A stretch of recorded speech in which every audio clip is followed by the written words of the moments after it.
As a foreigner whose job is to perform classical music in the Far East, I often find myself with a serious case of tunnel vision, primarily focusing on perfecting the art that I brought here, while neglecting the rich volume of classical music that has already existed in this part of the world for millennia. Performing in a symphony orchestra in China does offer many opportunities to play compositions by Chinese composers that do have their own unique Chinese style, but these pieces rely predominantly on Western tonal harmony, which differentiates them from any of the traditional music dating further back than the past century. This leaves the average foreigner, and arguably many native Chinese that aren't particularly interested in the field, with a rather generic understanding of Chinese classical music. Traditional instruments such as the erhu, pipa, and guzheng are frequently featured in solo performances with Western symphonic orchestras. And while the soloists are well versed in Chinese classical theory and practice, often the final product for the listener is a modern symphonic composition with an Eastern twang to it. Just as a string orchestra can add color to a pop artist's performance, Chinese instruments and compositional elements can add a unique color to a symphonic piece of music. However, calling this music Chinese classical music is similar to calling the pop artist's performance a symphony orchestra concert. Throughout history, proponents of Western classical music have cherry-picked scales, ornaments, and formal structures from various cultures' own traditional music, all the while disregarding these traditions as complete and intricate systems of music in their own right. But isn't all traditional Chinese music just riffing around on a major pentatonic scale? It's true that most scales used in Chinese music consist of 5 tones. However, this just play the black keys approach ignores the unique ornaments, frequent utilization of heptatonic or 7-note scales, and not to mention microtones that are so vital to manifesting that Eastern vibe that so many people write off as merely modal music. Chinese classical music, like many other musical traditions of the world, including that of India and Japan, stand in stark contrast to Western music in that they do not shift frequently between tonal centers and instead develop a composition within the realm of a single tonic note.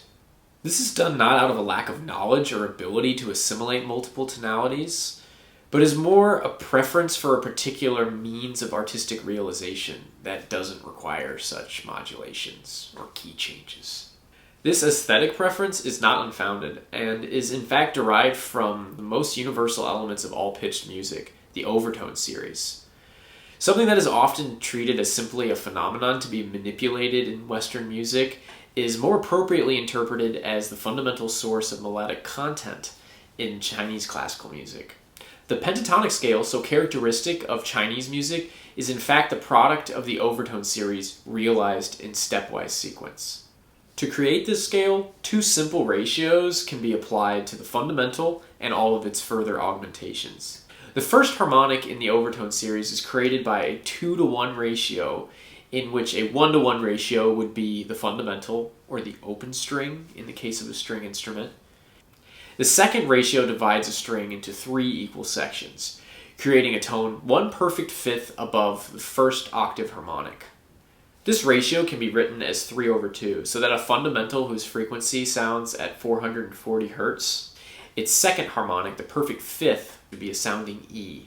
The practice of repeating this 3/2 ratio on each succeeding pitch is what produces the circle of fifths, which is the backbone of Western tonality. In Western music, the notes that comprise the circle of fifths are often viewed as potential tonal centers instead of individual scale degrees, whereas in Chinese music, the sequence of fifths actually creates the scale. Repeating the 3/2 ratio on each new perfect fifth creates a 5-note sequence such as A, E, B, F sharp, and then C sharp. Disregarding the difference in octave placement, these notes can be rearranged in a stepwise or alphabetical sequence to create an A major pentatonic scale. A, B, C sharp, E, and F sharp.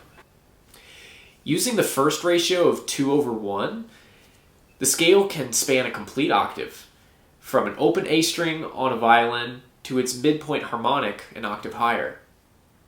From here, any of the notes in the pentatonic scale can be chosen as the tonal center, creating a sort of new scale, each with its own unique character that spans far beyond the major and minor pentatonic modes that we often use in Western music.